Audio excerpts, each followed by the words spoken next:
Halo semuanya, Assalamualaikum warahmatullahi wabarakatuh. Kembali lagi bersama saya Ridho Rahman di pelajaran ekonomi.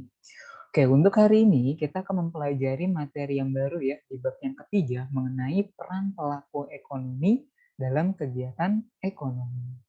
Oke, sebelum kita masuk ke materi, saya akan menanyakan dulu nih kabar kalian, gimana kabarnya?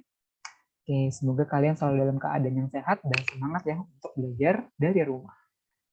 Oke, kita akan membahas materi yang baru ya tadi mengenai peran dan kegiatan. Kita akan membahas materi yang pertama yaitu peran pelaku ekonomi. Oke, peran pelaku ekonomi. Apa sih peran pelaku ekonomi? Peran pelaku di sini itu adalah seseorang ya. Seseorang yang melakukan sebuah kegiatan. Seperti itu. Nah, jadinya peran pelaku di sini itu nanti akan dibedakan menjadi dua macam kegiatan, ya. Nah, tergantung dari kegiatan ekonomi di sebuah negaranya. Seperti itu. Ada yang perekonomian tertutup, ada juga perekonomian yang terbuka. Oke, ini saya bedakan menjadi dua ya. Ada yang perekonomian tertutup, ya. Ada juga perekonomian terbuka. Gitu ya. Perekonomian terbuka. Oke, kalau misalkan perekonomian tertutup, hanya ada 3 pelaku aja. Siapa aja pelakunya? Kok cuma 3? Oke, pelaku yang pertama itu adalah RTK. Apa sih RTK? RTK itu adalah rumah tangga konsumen. Ya. Oke, selain RTK siapa lagi? Selain RTK ada juga RTP. Apa tuh RTP? Rumah tangga produsen pintar. Rumah tangga produsen atau saya singkat menjadi RTP. Kemudian yang terakhir, selain RTP siapa? Pintar banget. Ada rumah tangga negara atau saya singkat menjadi RTN ya. Seperti itu. Nah, kalau misalkan di perekonomian tertutup hanya ada 3 pelaku aja. Kayak gitu karena dia itu kegiatan perekonomiannya itu masih di dalam satu negara aja. Belum bercampur dengan negara lain. Tapi beda hal dengan perekonomian terbuka. Kalau perekonomian terbuka, berarti kita sudah adanya kegiatan dengan pihak atau negara lain, seperti itu. Makanya di perekonomian terbuka, itu ditambah satu, ya, ditambah satu pelaku lagi, yaitu masyarakat luar negeri, atau saya singkat menjadi MLN. Seperti itu ya. Jadinya kalau untuk di perekonomian terbuka dia ada 4 ya. Selain 3 yang ini ya, RTK, RTP, RTN dan dia ditambah satu lagi yaitu masyarakat luar negerinya. Gitu dipahami ya. Itu kalau misalkan dari perekonomian terbuka. Oke, ada yang mau ditanyakan dulu nggak sampai di sini? Nah, kemudian kegiatan ekonomi siapa? Kegiatan ekonomi itu adalah kegiatan kita. Oke, kegiatan ekonomi ada berapa? Pinter. Ada 3 kegiatan ekonomi. Yang pertama apa? Nah, yang pertama adalah produksi. Yang kedua, pinter. Distribusi. Yang ketiga, konsumsi. Good job. Nah, itulah perbedaan antara pelaku ekonomi dan kegiatan ekonomi. Jangan sampai kekecoh ya. Seperti itu. Oke, ini saya hapus. Kita akan masuk ke materi yang pertama. Oke, materi yang pertama mengenai peranan yang dilakukan oleh RTK. Oke, RTK apa namanya kegiatannya itu apa aja sih? Peranannya itu apa aja sih? Yang pertama, peranan dari RTK itu adalah menawarkan faktor produksi kepada rumah tangga produsen. Berarti RTK di sini dia itu kayak memberikan sumber daya alamnya, memberikan sumber daya manusianya kepada produsen. Kayak gitu ya. Nah, kegiatan yang kedua, setelah RTK itu memberikan faktor produksi kepada kepada RTP, berarti RTK akan menerima balas jasanya. Kayak gitu ya. Karena tadi RTK udah ngasih ini faktor produksi, berarti RTK akan menerima balas jasanya. Seperti itu, ya. Oke, kemudian ciri yang ketiga atau peran yang ketiga apa dari RTK? Yaitu kegunaan dari RTK. RTK itu sifatnya menjual atau membeli barang. Nah, membeli barang ya. Makanya di sini itu adalah melakukan kegiatan belanja ya di pasar output kayak gitu. Pasar output apa? Pasar output itu adalah pasar barang atau pasar jasa. Itu adanya di pasar output. Nah, tadi ketika konsumen ngebeli barang, berarti seorang konsumen harus apa? Pintar. Seorang konsumen harus membayarkan. Ya, makanya di sini mengeluarkan biaya ya untuk membeli sebuah barang. Pintar banget. Selanjutnya, tadi kalau misalkan dia masih di dalam negeri, kegiatannya itu menawarkan faktor produksi ya. Nah, kalau misalkan udah berkaitan dengan pihak luar negeri, kalau dia menawarkan, kegiatannya itu sama aja kayak impor atau sama aja kayak ekspor. Pintar.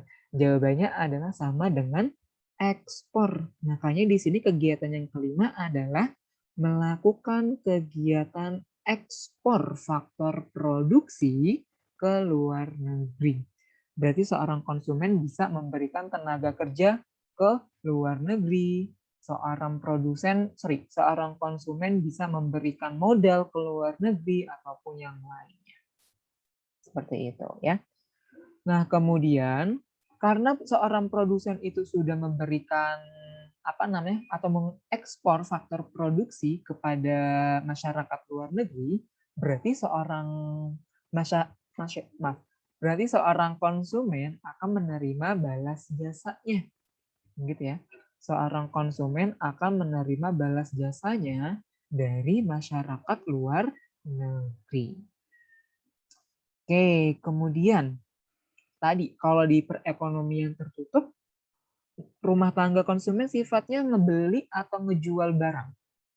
Ngebeli. Ngebeli itu sama kayak ekspor atau sama kayak impor sih? Pinter, sama kayak impor barang.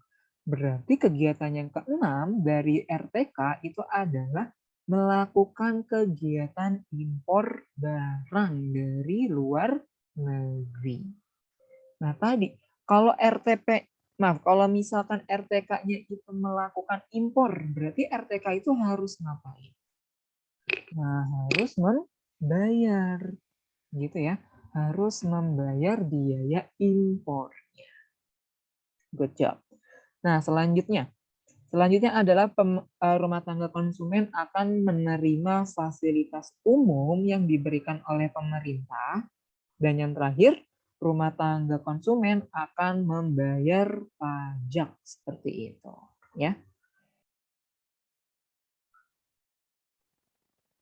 Oke, nah itu adalah peran pelaku dalam kegiatan ekonomi ya yang pertama. Oke, yang kedua, lawannya RTK apa? Lawannya RTK adalah RTP. Berarti RTP di sini itu merupakan kegiatan kebalikannya dari RTK-nya. Seperti itu. Oke, RTP kegiatannya apa? Yang pertama, tadi karena RTK itu memberikan faktor produksi, berarti RTP kegiatannya apa? Menggunakan, pinter. Berarti kegiatan yang pertama itu adalah menggunakan faktor produksi dari rumah tangga konsumen. Nah, tadi karena seorang produsen itu menggunakan, berarti seorang produsen itu harus ngapain?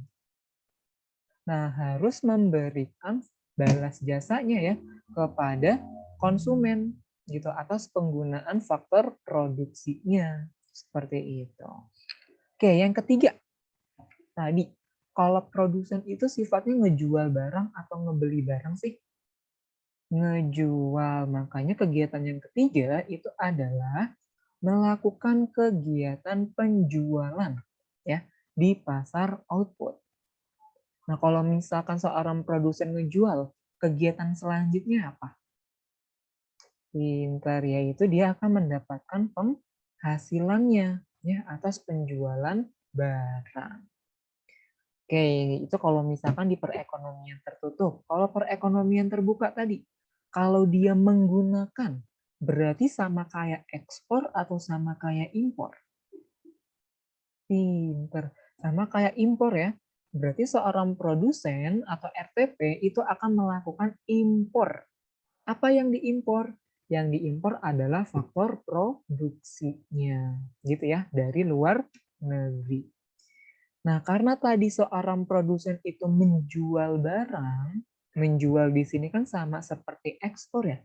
Berarti kegiatan yang kelima itu adalah melakukan kegiatan ekspor barang ya ke luar negeri. Gitu. Nah, poin yang ketujuh sama poin yang kedelapannya itu sama ya, yaitu akan memberikan fasilitas umum dan akan membayar pajak kepada pemerintah. Oke, kemudian yang ketiga, pelaku yang ketiga siapa? Rumah tangga negara atau RTN. Apa yang dilakukan oleh RTN? Yang pertama, karena tadi RTK, RTP, dan masyarakat luar negeri itu membayar pajak, berarti kegiatan yang dilakukan oleh pemerintah adalah menerima pajak dari RTK, RTP, dan ini bukan RTN ya, tetapi MLN, typo di sini.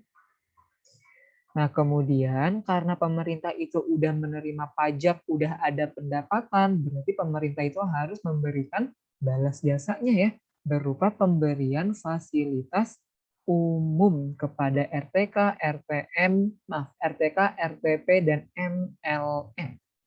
Oke, ini juga typo lagi ya, sayangnya ya. Kayak gitu. Oke, dari peran yang ketiga, ada yang mau ditanyakan nggak? Oke, peran yang keempat itu ada masyarakat luar negeri atau saya singkat menjadi MLN. Berarti MLN di sini sifatnya itu bisa bertindak sebagai seorang konsumen, bisa juga bertindak sebagai seorang produsen. Kayak gitu ya. Kalau bertindak sebagai seorang konsumen berarti masyarakat luar negerinya itu mengekspor faktor produksi, kemudian mengimpor barang dan jasa.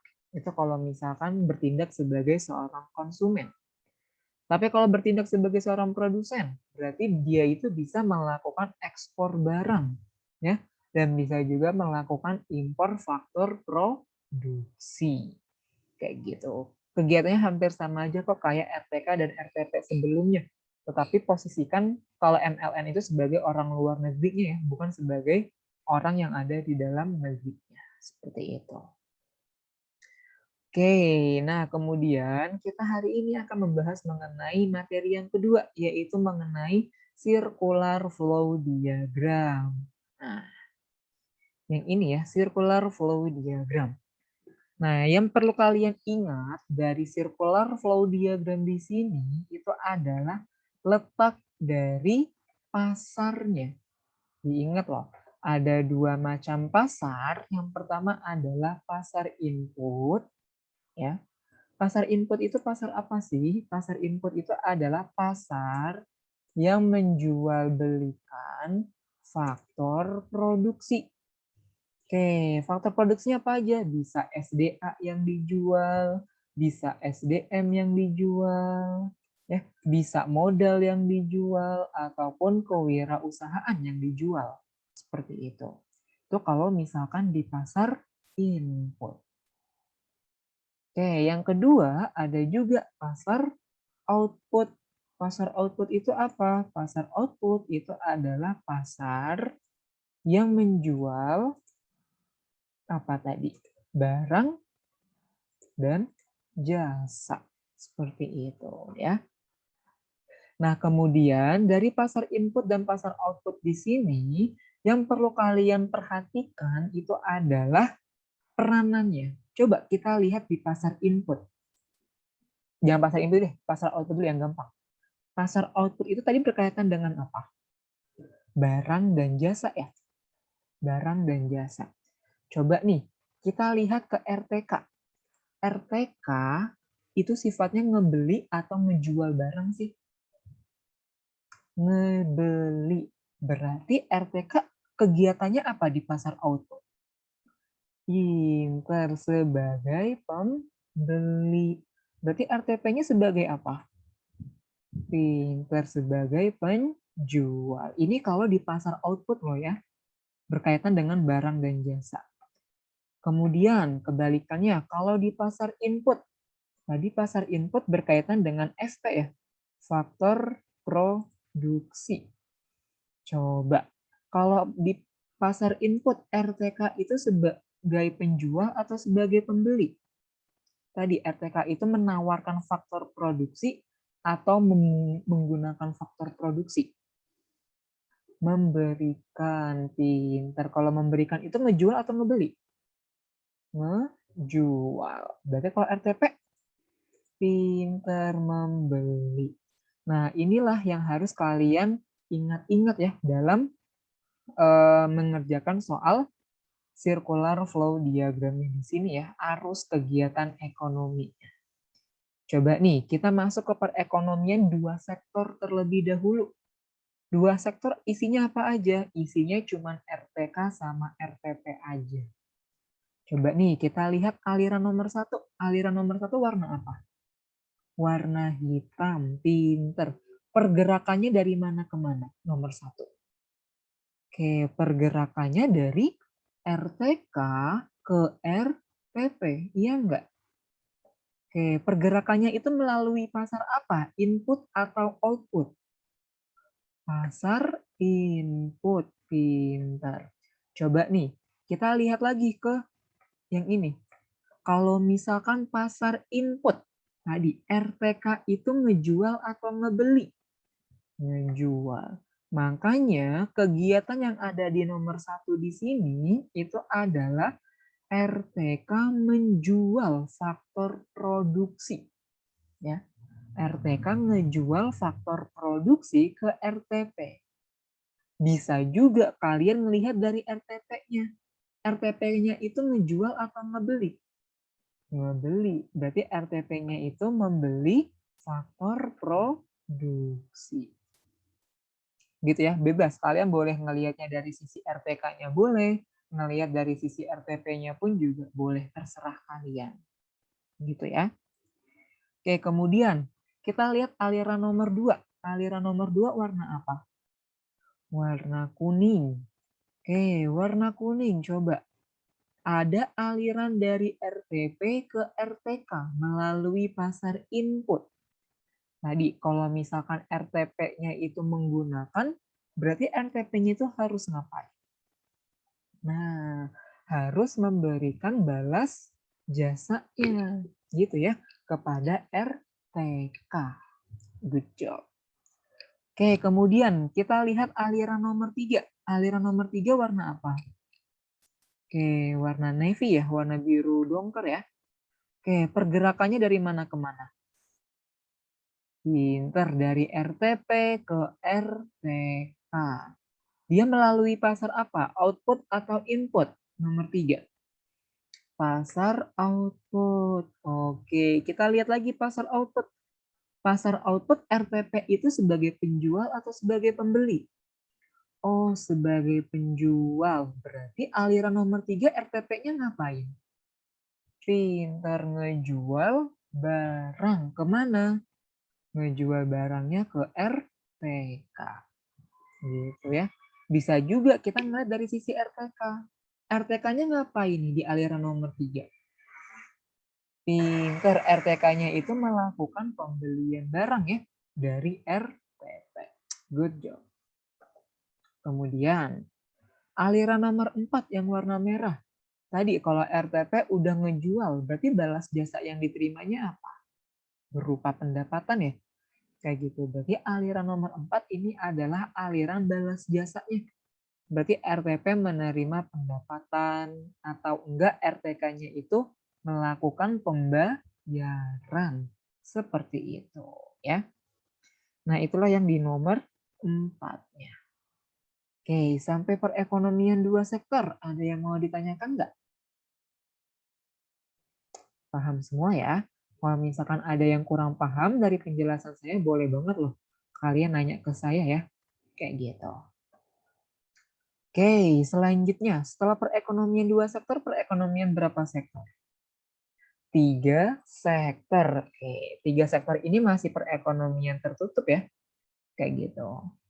Oke, perekonomian tiga sektor berarti ditambah sama siapa? Selain RTK dan RTP. Pintar, ditambah sama RTN, masyarakat luar negeri. Oke, sebenarnya bentuknya itu sama aja kok kayak yang di dua sektor. Tapi bedanya dia ada tambahan pemerintah. Kayak gitu. Nah, coba kalian lihat aliran nomor 3 nih. Oke, aliran nomor 3 itu kan tanda panahnya itu sama ya. Baik RTK maupun RTP ke arah pemerintah. Gitu. Berarti kegiatan di nomor 3 di sini itu adalah pemerintahnya menerima pajak dari RTK dan RPP-nya. Dan pemerintah di sini atau RTN-nya di sini memberikan fasilitas publik kepada masyarakatnya. Seperti itu. Oke, ini ya dari perekonomian tiga sektornya. Oke, yang terakhir adalah perekonomian empat sektor. Di mana perekonomian empat sektor ditambah satu pelaku lagi. Siapa kira-kira pelakunya? Pinter, pelakunya adalah MLN. Apa tuh MLN? Masyarakat luar negeri nih yang di sebelah kiri ya. Kayak gitu. Nah, kalian nggak usah bingung gitu. Masyarakat luar negeri itu ini produsen atau konsumen sih? Nah, dilihat lagi dia itu melalui pasar apa. Kalau dia melalui pasar input, berarti dia bertindak sebagai apa? Kalau melalui pasar output, berarti dia bertindak sebagai apa? Tinggal dilihat dari situnya aja ya. Gitu.